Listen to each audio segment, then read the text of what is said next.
लखन मुस्काने बोले परशुधरा तुम माने।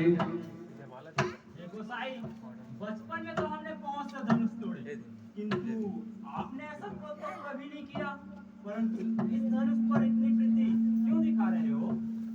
रानी बोल काल बसा बोल लगते ही संहार धनु ही सम त्रिपुरारी धनु विदित सकल संसार।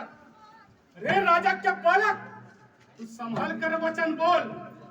तुझे नहीं पता यह भगवान शिव जी का धनुष संसार में प्रसिद्ध है और तू सिर्फ इसे एक साधारण सा धनुष समझता है। लखन कहा ऐसे हमरे जाना सुन देव सब धनुष समान। ये देव सुनिए, हमारे समझ में तो सभी धनुष समान है। पुराने धनुष को तोड़ने में क्या आने लाभ ये नहीं जानते। श्री रामचंद्र जी ने तो इन्हें नवीन के धोखे से देखा था, किंतु यह तो छूते ही टूट गया।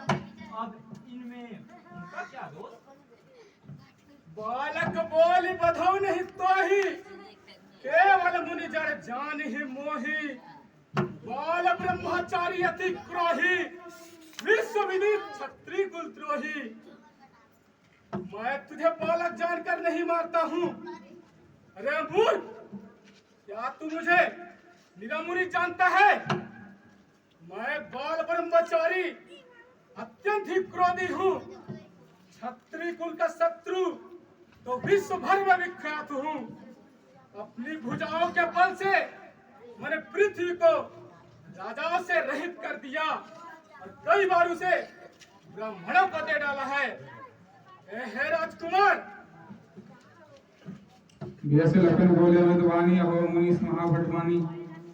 अहो मुनिवर, आप अपने आप को बहुत बड़ा शूरवीर समझते हो, इसलिए मुझे बार बार हार दिखाते हो।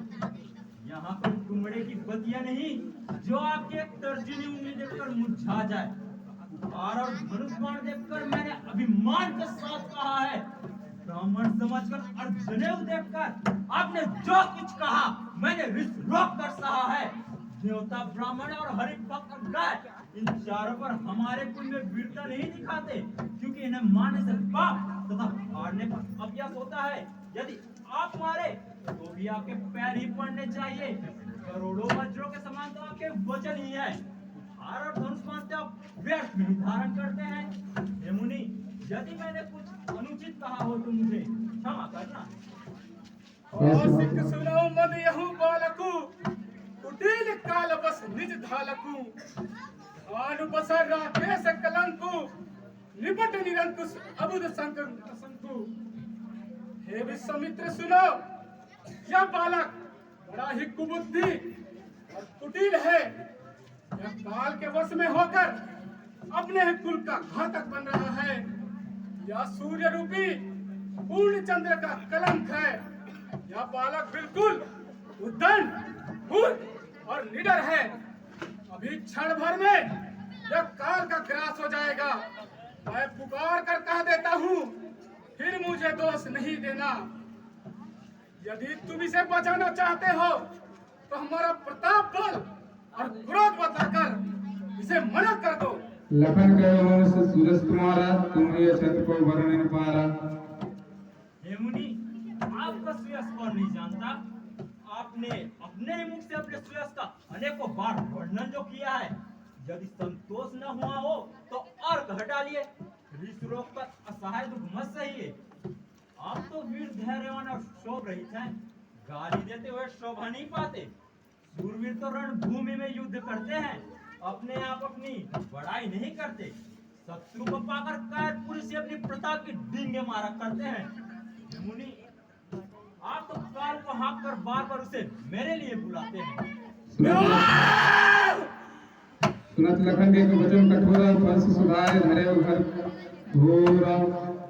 अब चली देर दोष मोहि लागू कटु बादी बालकू पद जोगू। बाल बिलोक बहुत मैं बाचा अब यह उमर निहार बस साचा। अब लोग मुझे दोष न दे। यह कड़वा बोलने वाला बालक मारे जाने का ही योग्य है। इसे बालक देखकर मैंने बहुत बचाया। अब सचमुच यह मरना ही हो गया है। कौशिक कहा क्षमा अपराध पाल दोष गुण गणहि साधु। क्षमा मुनिराज, क्षमा क्षमा मुनिराज। मुनिराज, साधुजन बालक के दोषों को गिनते नहीं है। हर कुठार में करण को ही आगे अपराधी गुरुद्रोही। हर कुठार में करण को ही आगे अपराधी गुरुद्रोही। उत्तर देत छोड़ू बिन मारे, केवल कौशिक सील तुम्हारे। नादाई काट कुठार कठोर, गुरु ऋण होते श्रम थोर। तीखी धार का कुठार मेरे हाथ में है, मैं दया रहित और क्रोधी हूं। यह गुरुद्रोही और अपराधी मेरे सामने उत्तर दे रहा है, फिर भी मैं इसे बिना मारे ही छोड़ रहा हूं। सो हे विश्वामित्र, तुम्हारे ही सील के कारण, नहीं तो मैं इसे इस तीखी धार कुठार से काट कर थोड़े ही परिश्रम से गुरु का ऋण से ऋण हो जाता। लखन मुनि सील तुम्हारा कौन नहीं जाने विदित संसारा। हे मुनि, आपका सिर कौन नहीं जानता? यह सारे संसार में विदित है कि आप माता पिता के ऋण से ऋण हो गए हैं। केवल गुरु का ऋण ही बाकी है। मन में इसका बड़ा मौत होगा, मानो हमारे ही मत से काढ़ा है। बहुत दिन हो गए होंगे, ब्याज बहुत बढ़ गए होंगे। आप किसी हिसाब करने वाले को बुला लाइए, मैं थैली खोलकर धना धन गिन दूंगा। सुनी कटु वचन कुठार सुधारा, हाय हाय सब सब आप पुकारा।